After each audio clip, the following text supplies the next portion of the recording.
Welcome to Fun and Games Side Quests. Every episode is a different host sharing a video game they love and why they love it.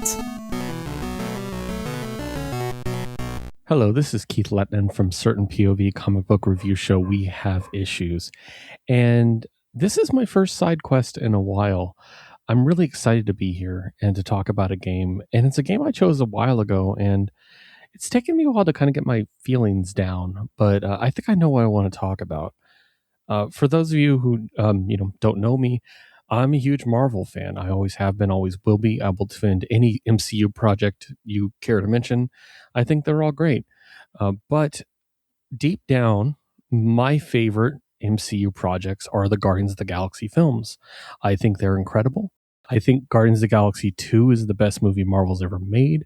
I think 3 is absolutely amazing and devastating and emotional, and it's just really, really well done. Of course, the humor is great.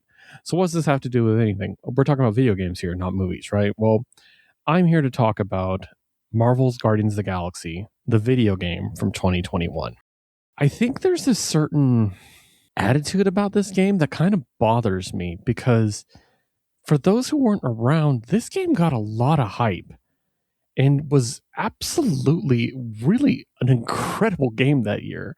Like, there's so much good stuff going on that year, and I just, it baffles me that we don't talk about this game more and that we're not getting a follow-up. Like, I'll get into it a bit. So this is, of course, based on the Guardians of the Galaxy, and it's using a combination of lore from the movies and from the comic books. As usual, we have the normal Guardians crew of Star-Lord, Drax, Gamora, Rocket Raccoon, and Groot. And in this era of Marvel games, there was kind of like a drought of good ones. The Spider-Man games were really good, but that Avengers game really disappointed, and we were kind of like not really getting many great Marvel games. And this one is a great single-player adventure, which we all know is kind of a dying art in comic book or in video games. It's not considered profitable. They want to, attach some microtransactions or a battle pass to everything. And so, unfortunately, that's why this game is considered to not be a success by the publisher Square Enix, because they feel like it didn't sell enough, which is ludicrous, absolutely ludicrous. Like, I don't understand. It's an amazing game. I mean, it's award winning. You know what I mean? Like, it won Best Narrative at the Game Awards and Adventure Game of the Year and Outstanding Achievement Story at the DICE Awards. And I will say the story is what makes this. It's not the same canon, as I mentioned before, from the movies, but it's going to be familiar. And I think, honestly, this is my favorite telling of Peter Quill's story. I think it's almost as tragic as Guardians 2. And the way they portray his mother, the way they go back in time is just stunning and just absolutely emotional. I had to put the controller down a lot. I couldn't do it. And there's a lot of really great Marvel cameos in this too, including one Fin Fang Foom, which is just amazing. I love seeing that. And yes, it's single player. That might sound odd with a bunch of, teammates, but they're controlled by AI, and they're controlled pretty well. Honestly, I usually have issues with AI companions, but I think they worked really, really well. And you get to kind of control them pseudo Mass Effect style, where you get to tell them to unleash their powers, but I think it's more engaging and more fun.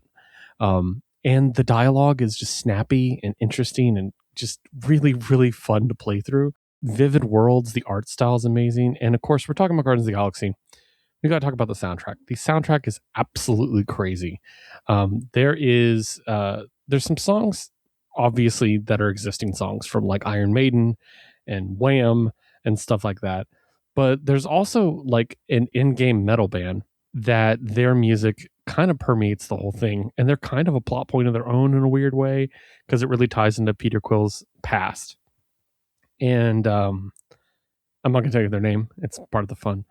And yeah, I just think, again, it's up there with the soundtracks of the movies. I think it's just really incredible and fun. And you guys know me, I like a good soundtrack, like, to a game. I think that's one of the most appealing things.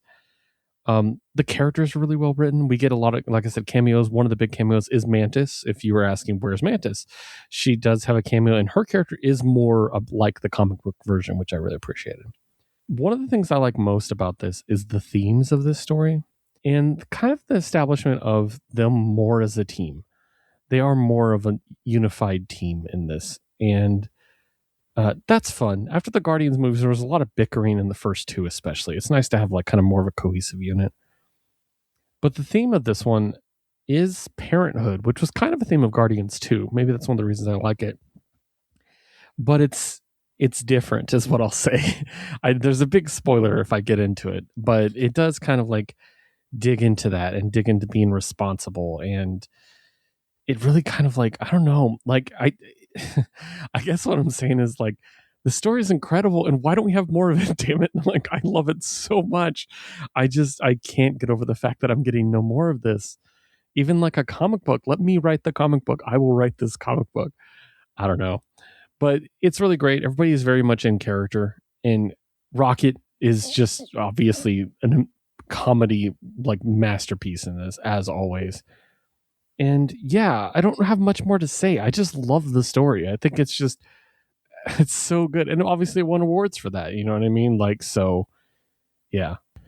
I guess what I want to kind of wrap up with is this game is kind of like emblematic of what's wrong with the video game industry right now, which is the fact that you can make a game that reviews well, wins awards, and sells a lot of copies. Like it was the second best selling game over a couple weeks. Like it seventh best selling video game in the US.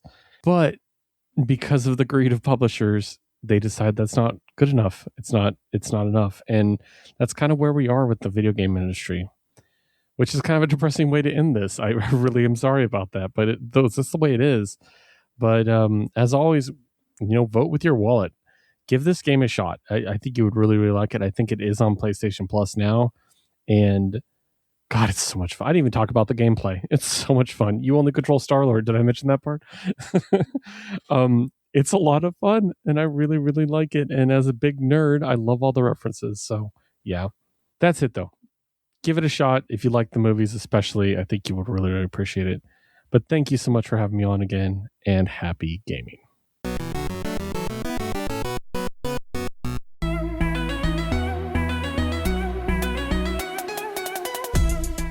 Welcome to No Small Games, the indie gaming recap and review podcast. I'm Kate, also known as Cater Blossom. And I'm Emily. You might also know me online as The Specific Egg. And we met streaming and playing video games on Twitch.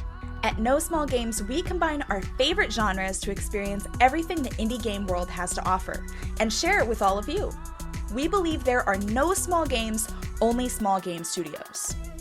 Each episode, we'll choose one indie game that we each played separately and discuss our playthrough experience together. The good, the bad, and our most memorable moments. We'll follow our recap with a review and announcement of which indie game will be featured on our next episode. We invite you to play each game along with us and would love to hear from you about your playthrough experience. Hey, Kate. Hey, Emily. I hope that No Small Games brings everyone some big fun. CPOV. CertainPOV.com.